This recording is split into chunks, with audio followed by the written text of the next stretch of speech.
Hey everybody, welcome back. Declare your independence by smashing that like button, and let's jump right into our first foundational document. The Declaration of Independence is almost certainly the most famous document in US history. In fact, I'm willing to bet that you recognize phrases like all men created equal, life, liberty, and the pursuit of happiness because they're so foundational to the entire US governmental experiment. You might have learned about the Declaration in APUSH in the context of it being the ultimate breakup letter in US history, but since this is a political science course, we're much more concerned about the philosophical and political ideals it established that continue to inspire people today. Let's start with the most famous sentence. We hold these truths to be self-evident, that all men are created equal, that they are endowed by their Creator with certain unalienable rights, that among these are life, liberty, and the pursuit of happiness. Okay, for one sentence, there's a lot there for us to unpack.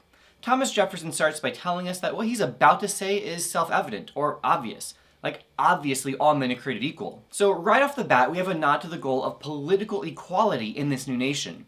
And although that goal still hasn't been achieved to this day, the statement can be interpreted as providing the ideal that people are seeking to realize. Jefferson goes on, saying that they are endowed by their Creator with certain unalienable rights. Something that's unalienable can't be taken away. This is Jefferson's version of what we call natural rights. Natural rights are fundamental rights that people are born with and that can't be taken away. This was a revolutionary idea of the Enlightenment era, that there are certain rights that all people naturally have that don't come from a government. Jefferson identifies three of these: life, liberty, and the pursuit of happiness. That last one was a bit of a flair by Jefferson, tweaking John Locke's formulation of life, liberty, and property, though the Fifth Amendment eventually enshrines Locke's version as the law of the land. Another main idea of this document is the social contract. And again, though Jefferson doesn't use our vocab word, the idea is clearly there. The next sentence begins that to secure these rights, governments are instituted among men, deriving their just powers from the consent of the governed. Okay, again, there's a lot contained in just a few words. Jefferson is telling us the purpose of government. It's to secure the unalienable or natural rights of the people. And this is at the heart of the social contract.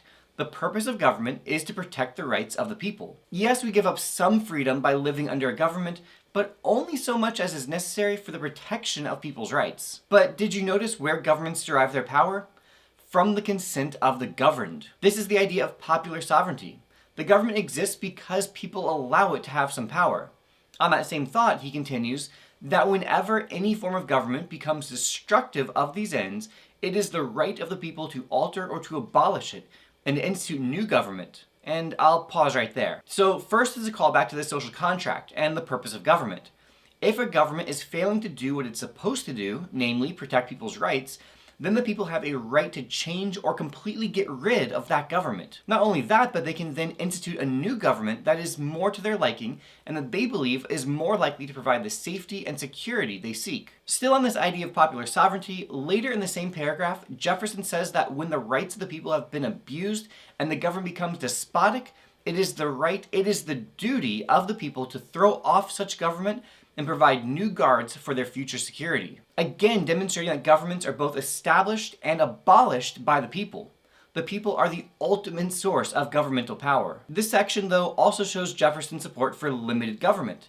That word despotism means an absolute government, one with unlimited power. And if people find themselves under such a government, they not only have the right, they have the duty and obligation to get rid of it and establish a limited government. One that is constrained to a purpose of providing security and protecting people's natural rights. You might remember from US history that Jefferson goes on to include a list of grievances, but that's not a focus for us in this class. Lastly, let's big picture this. The Declaration of Independence isn't a legal document today. It doesn't have any legal authority over our lives, but it provides the ideals of US government.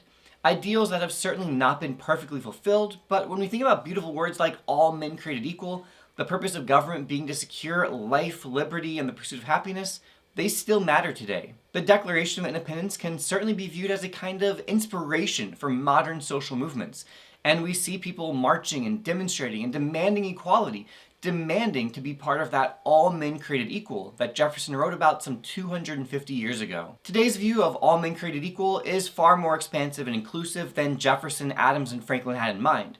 But those words clearly still resonate today and help provide a North Star for the purpose and goal of US government even today. Alright, well that's it for this one. Be sure to watch my whole series on all the required documents. But until next time, this has been a La Money production.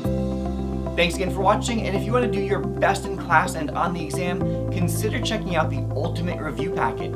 3 full-length practice tests, great study guides, tons of practice for each unit, and exclusive FRQ help and practice. Preview Unit 1 for free, and I will see you in the next video.